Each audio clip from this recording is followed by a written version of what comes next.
Millie Alcock. Millie Alcock is from House of the Dragon. I don't know if you guys recall. Pretty good casting, in my opinion. She has that fierce look. She has the slight build. It definitely works for me. I made some AI art with her. I just some Photoshop to it to sort of see what she would look like in Man of Steel uniform or costume, and she looked really good. What do you think about this casting, Matt? I think this is kind of a non-story. My co-host Matt Vader very gently referred to her as an Uggo. We're a little bit split on this. Like, I did like her in House of the Dragon. She's blonde, she's a woman, so she fits the role, I guess. The real question I have about this is, are they going to allow her to be sexy or pretty in the movie? Because I don't know about you, Brian, but when I was a young lad in the 80s, and I saw Helen Slater in the first Supergirl movie. Oh, yeah. I quickly started growing hair on my face, and my voice got deeper, and I became a man, essentially. Yes. Yeah. And, the original Wonder Woman, Linda, whatever her name was. Yeah, Linda Carter. There's this whole aspect to the Supergirl character beyond just like her connection to Superman, which is basically, it's kind of like She-Ra to He-Man, right? Young boys want to look at Supergirl and fall in love with her. And the real question is, what are the plans for the Alcott Supergirl? Is she going to be, a sex symbol for young men? Like, is she going to be something that stands uniquely feminine in the DC universe? Like, what are James Gunn's plans for her on her own, as opposed to being part of like this tapestry that he's getting ready to weave? So I don't think she's as ugly as Matt Vader thinks she is. Yeah, Matt Vader thinks Zendaya is like a top tier, top 10. So, Only ironically, Brian. Okay, so it's ironically. Because I met Matt Vader's wife, and he has good taste, clearly. So I'm not see where he's going with the Zendaya thing. But well, Alcott did beat out a lot of other talented actresses, but I think she looks the part. But other than that, I feel like this is just kind of like a nothing story, because it's like, who cares until we actually see some footage, like what this is going to be. I took a lot of fire a couple years ago for complaining about the Birds of Prey movie and saying that they did their best to just eliminate any sex appeal from that movie. Yeah, I agree. And the question I have is, are they going to continue with that trend? Because I know that in the Flash movie, where he has Supergirl, very attractive actress, but they made her look like a little boy. Yeah, that was odd. She is so attractive. And in that movie, there's no sex appeal whatsoever. It's very odd to me. Yeah, it's the Sarkeesian effect, where it's like, if you have anything that attracts the male gaze in your video game or movie or TV show, you are instantly demeaning women. And it's like, well, a lot of these comic books are male escapist fantasy, and you want to attract men to come and see these things. Like the worst thing that they could do with this casting is make Supergirl like another Rey Skywalker, where basically they're trying to make her like a role model for young women. And to a certain extent, you can do that, but you need to appeal to the male demographic if you really want to get the numbers that are going to continue feeding your cinematic universe. Well, I think they did that. They did that with Gal Gadot in Wonder Woman. She was beautiful. She was a sex symbol for sure. And she also had I'm a strong woman role model, thing going on in the original Wonder Woman. I'm not sure about 1984 or whatever, but well, that was rapey Wonder Woman. That was the one where she basically took a random dude, had him be possessed by the ghost of her former lover. She literally just raped a guy, and everyone cheered. And you're like, everyone was like, oh, that's cool, that's fine. Just take away a dude's free will and use him as a sex toy. It's perfectly fine. Right. Yeah, I don't know. When they're writing that script, I don't think anyone brought up the fact at how problematic that was. Well, I think that was mostly, what's her name, Patty Jenkins. Like she was like, oh, this is fine. We're doing this dude a favor having him sleep with Gal Gadot. Which, to be fair, I would see it as a favor as well. But so some interesting news about this, though, is originally it was Millie Alcock, Amelia Jones, and Meg Donnelly sort of in the running for Supergirl. And interesting enough, they all were supposed to come in for screen testing, and Amelia Jones was like, my record speaks for itself. I don't need to come in for screen testing. So she refused to read. And she done. Right. I had never heard of her. Yeah, I Apparently, haven't she's heard been of in her these either. movies, which Lock and Key, I guess, is the only thing I've ever heard of here. Oh, Lock and Key. Yeah, she I remember her from that. She's very attractive. She's very cute, but I mean, okay, dude, you don't want to come in and read? All right, bye bye. I guess I don't My understand. work. I'm an artiste. My work speaks for itself. But it's such a weird thing. She's so young. Like even people like Oscar winners still read for a role. Like it makes no sense. In my opinion, she didn't want to do it, and her people gave her that out. But that's a bad out because that makes you look like a. To be honest. Well, I don't think anyone is going to hear about that except for like the people casting the movie. I mean, there's Like, multiple articles about it, but yeah. I mean, if you hadn't brought it up, I would have never known about it. So, And then we also had Meg Donnelly.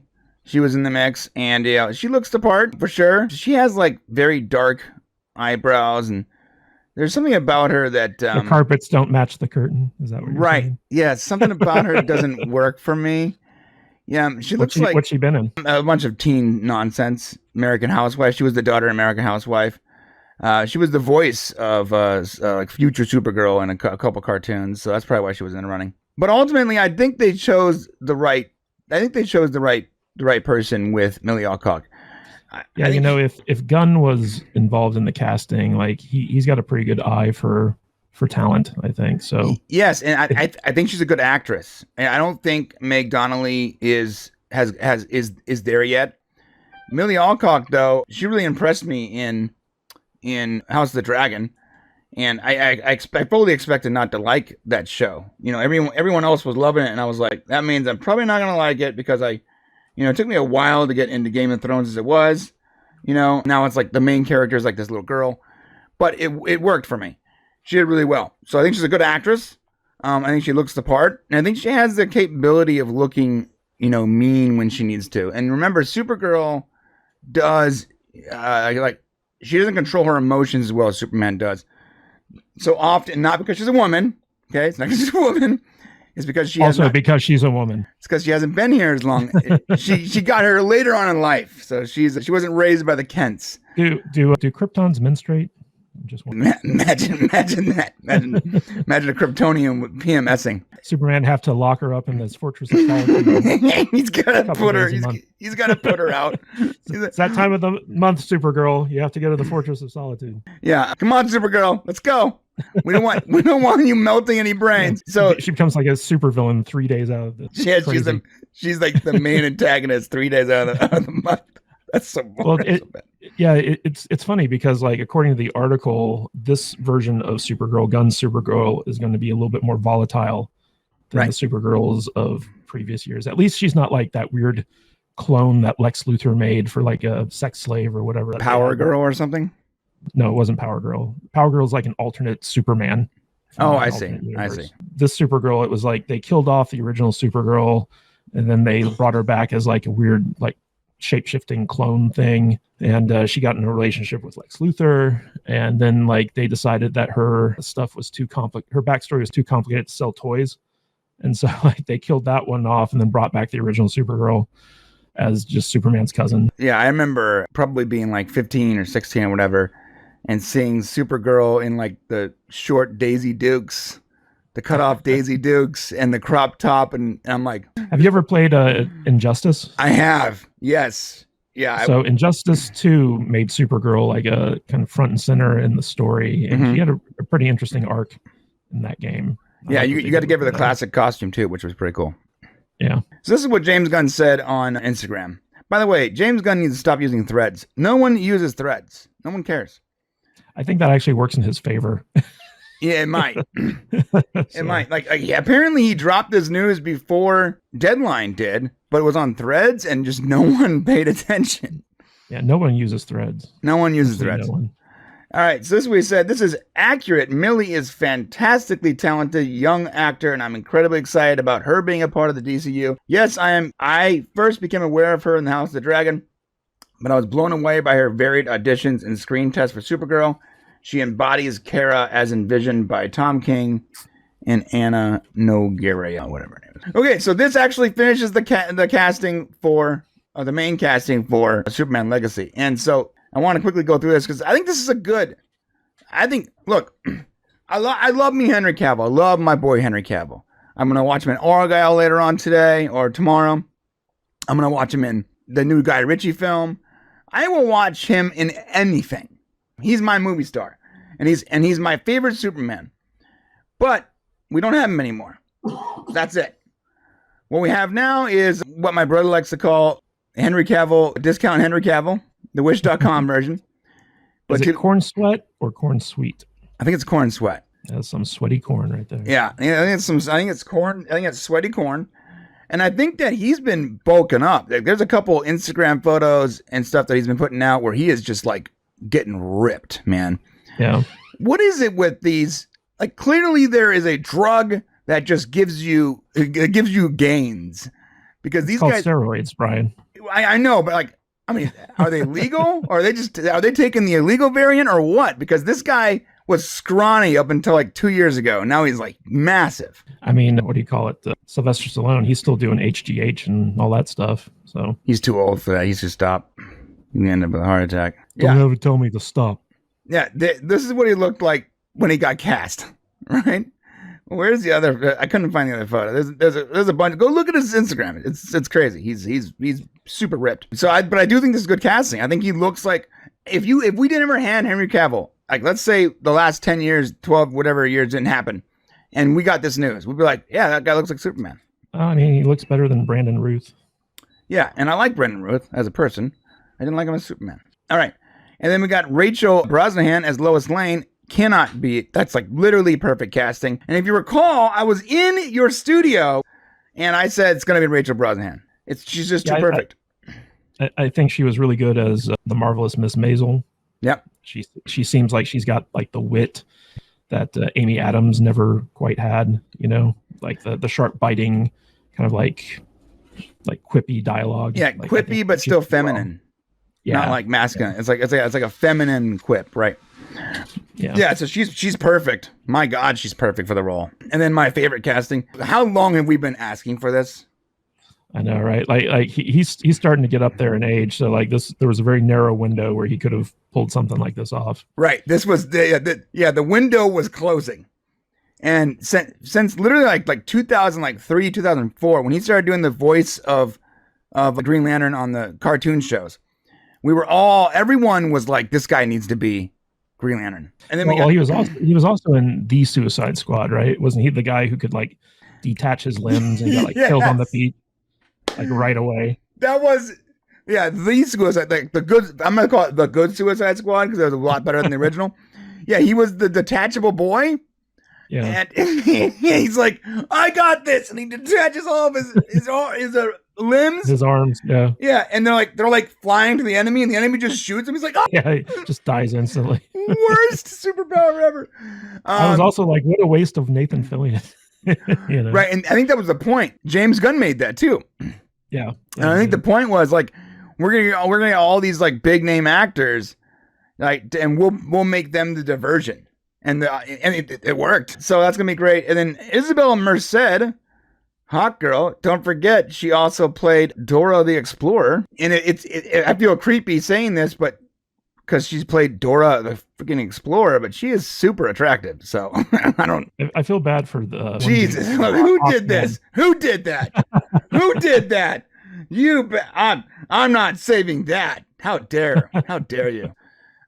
If this is Superman Legacy, then Hawk Girl would be very young, because by the time we get to her arc, if we ever do, that is when that's when she'll age into that storyline where her people come to, take over the Earth. Well, I also feel bad for Aldous Hodge, who played Hawkman in the Black Adam movie, right? Because that was, he was supposed to be like the guy who starts like, what was it, the Justice League America, the Justice Society. Justice Society, yeah. And he was supposed to have like a big role going forward in the DCU, and now it's just like, nope. Well, I mean, technically he can. Hawk Girl and Hawk Man, or Hawk Guy, whatever it's called, are completely separate. Hawk Girl. But how do you go forward using that character without The Rock as Black Adam, or because I know that James Gunn's wife was in that movie too, so like he's still keeping her around. Right. So that, But right. but like there's such a mess here where it's like, okay, you're still using Peacemaker, and but Superman's not Henry Cavill, and Batman's someone different, and like it's such a weird mixture of old and new. Yeah. That it's confusing. I don't know how they're going to do it, but technically, canonically, they can, because there are multiple origins of Hawkgirl and Hawkeye. Anthony Kerrigan as Metamorpho. He already looks the part, man. Yeah, I don't know. He's got that weird albinoism where he doesn't have like hair or eyebrows or anything. This guy was literally born to play this role. He's great in Barry. Yeah, he's amazing in Barry. He's so good. He's outstanding in that show. Yeah, this guy was born with all the ailments necessary to play this specific role. If he doesn't knock out of the park, you're like, dude, you were born for this. What happened? Yeah, and you know that Gunn's going to give him the polka dot man treatment. He's going to take this awkward actor and this, very minor character, and he's going to blow him up into like this amazing character that's just steals the movie. It's going to be great. I hope so. Yeah, I think so too. And I love Anthony Kerrigan. He's awesome. So Edie Gathegi, I can't think these guys' names. He's playing Mr. Terrific. Also, he looks the part, and he's a good actor. He played a recurring role in a show called Blacklist, which I liked a lot up until the last few seasons. He also had a major role in For All Mankind that he was really good in. But I just see him as the Twilight guy. He's just the black vampire from Twilight. Now, are they making Mr. Terrific gay again or no? Because he was gay in the Flash or the Arrowverse stuff. They're not gonna do. Eventually he gets married, and one of his arcs is like revenge, and like the Justice League has to stop him for trying. He can get married to a man. This is 2024, Brian. Just stop. Whatever. I don't think he's playing. I don't think he's gonna be gay. He's terrific. He is. I'm Mr. Terrific. Good casting though, man. The guy really looks the part. He's a good actor. It's like James Gunn is finding people that not only look the role, but also have the chops. Not just, you look like this character. No, these guys are good actors. This guy does this guy not scream Jimmy Olsen to you? Have you ever seen the Santa Clarita Diet? Yes, I have. So fantastic show. Fantastic. Nathan Fillion was also on it. Yeah, he played the head. Yeah, but this guy was also like the next door neighbor's kid, who would like help the the zombie family next door. Mm-hmm. And he was fantastic in that role. He's just so awkward, so naturally awkward and funny. It's like, hey, she's trying to eat me. Yeah, he was great. No, he was great, and he's playing. And this is what I like. This is what I love, actually. Remember when we watched Batman vs Superman, the Snyder variant, Jimmy Olsen? We didn't even know that was Jimmy Olsen. Yeah, he died right away. He didn't look anything like Jimmy Olsen. So I'm wondering if they're going to change him from being like a photographer to a videographer, because it just seems like photography, like everyone has like their cell phones nowadays. You don't need to be like a professional news photographer anymore. Oh, that makes sense. If he's holding like a DSLR camera that has video and photo or something. It's really good casting in my opinion. Nicholas Hoult. Now, I was on the fence on this one. He's a good actor, but he is so scrawny. Well, I don't know. Like I watched him in The Great on Hulu, where he played he played Peter the Great's son. He was the Emperor of Russia. Like he's pretty ripped in that show. Like he bulked up. But me personally, I would have liked to have seen Bryan Cranston as Lex Luthor. Like that, I'm always like, Bryan 100%. Cranston would be the perfect Lex Luthor. I feel like too old. I feel like Holt is too young for the role. Actually. Yeah, but I feel like Bryan Cranston is too old for this time in Superman's life. They have to be a comparable age. Maybe, but I'm pretty sure that Holt is a good enough actor where he can pull this off. It's not going to be an Eisenberg type thing where he's just playing crazy Joker light. The Mark Zuckerberg version of Joker. Would you like a candy? Yeah. Would you open your mouth? Open your mouth. Take this candy in your mouth. God, he was so bad. So bad. Hey, if you like this clip and you want to see more, then click right here and become a member today. Also, we do a live show every Monday, Wednesday, and Friday at 10 a.m. Pacific Standard Time, totally free. So come on down and hang out with us every Monday, Wednesday, and Friday at 10 a.m. Pacific Standard Time. We'll see you there.